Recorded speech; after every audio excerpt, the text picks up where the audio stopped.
धीरे धीरे समय व्यतीत हुआ, जब दोनों कुछ बड़े हुए हैं, एक महलों में पल रहा है, एक जंगल में पल रहा है, लेकिन जब दोनों कुछ बड़े हुए, जब आपस में मिले हैं तो दोनों में बड़ा प्रेम है। एक दिन दोनों खेलते खेलते अपने पिताजी की कचहरी में आ गए, तो महाराज उत्तानपाद ने अपने बड़े पुत्र को देखा, बड़े खुश हुए हैं, बड़े प्रसन्न हुए और उस बालक को उठा करके अपनी गोद में बैठा लिया। उत्तम वही पास में उंगली को पकड़ करके खड़ा था, तभी वहां एक चुगला खड़ा था। चुगला तो जानते ही हो, हर गांव में दो चार है, इधर की उधर, उधर की इधर, जिन्हें करने में बड़ा आनंद आता हो वो चुगला रहे। तो चुगले ने देखा बड़ा अच्छा मौका है, किसी न किसी प्रकार से महाराज और महारानी का झगड़ा करा दिया जाए। चुगले ने उसी समय दौड़ करके जा करके महारानी सुरुचि से कहा कि हे महारानी, बड़ा अनोखा सा दृश्य देखा मैंने। बोले क्या हो गया? बोले आज आपके महाराज की गोद में आपके सौत का पुत्र बैठा है, और सौत से तो सभी को दिक्कत है। बोले सौत का बालक बैठा है? उन्होंने जवाब दिया तुम सही कह रहे हो। बोले हाँ। और जैसे ये कहा है उसी समय दौड़ करके महारानी ने देखा, तो जैसे ही देखा है तो उत्तम वहीं पास में खड़ा और ध्रुव गोद में बैठा।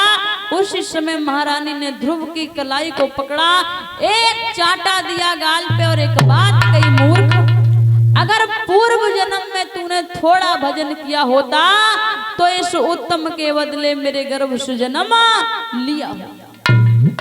महाराज से कहा है महाराज वो तो बालक है, आप तो समझदार हो, हमारे पुत्र को खड़ा किए हो जमीन पे और हमारी सौत के पुत्र को अपनी गोद में बैठा ले हो। अब महाराज भुलाने से बैठे हैं, न कुछ कह रहे हैं, न हिम्मत हो रही है बोलने की। जैसे ही ध्रुव ने ये देखा, ध्रुव वहां से रोते हुए अपनी मैया के पास आते हैं। और जब ध्रुव अपनी मैया के पास में आए हैं तो मैया ने अपने लाला को रोता हुआ देखा। क्या बात है लाला, क्यों रो रहे हो?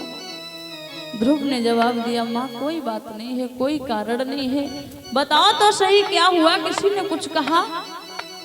तब ध्रुव ने जवाब दे दिया है माँ, रोने का कारण ये है, मैं इसलिए रो रहा हूँ तुम्हें नहीं मालूम है। बोले आज मैं उत्तम भैया के साथ खेलते खेलते पिताजी की कचहरी में पहुंच गया माँ, तो इतने में मौसी आती और मौसी ने मुझे एक चाटा दिया और एक बात कही है कि अगर पूर्व जन्म में तूने थोड़ा भजन किया होता तो इस उत्तम के बदले मेरे गर्भ से जन्म लिया होता। माँ ने जवाब दिया लाला मौसी ने मारा इसलिए रो रहे हो? नहीं। फिर मौसी ने मारा इसलिए नहीं रो रहा हूँ, मैं इसलिए रो रहा हूँ कि मुझे मौसी ने मारा लेकिन मेरे पिताजी वहीं खड़े थे, उन्होंने एक शब्द भी नहीं उच्चारा। तो मैया ने धैर्य धारण रखने के लिए एक बात कह दी, लाला क्यों बिना मतलब में रो रहा है? अरे बैठना ही है गोद में तो उस पार ब्रह्म परमेश्वर की गोद में बैठ, पार ब्रह्म पिता की गोद में बैठ। भला ये सांसारिक पिता है, इनकी गोद में बैठने से क्या मिलेगा? क्यों खुद को परेशान कर रहा?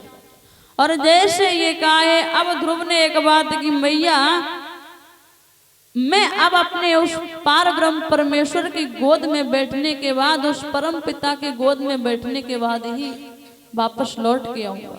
माने कहा जाओगे कहाँ? जवाब दिया भजन करने के लिए। वो ध्रुव जिद करने लगे और मैया रोक रही है लेकिन ध्रुव नहीं मानते।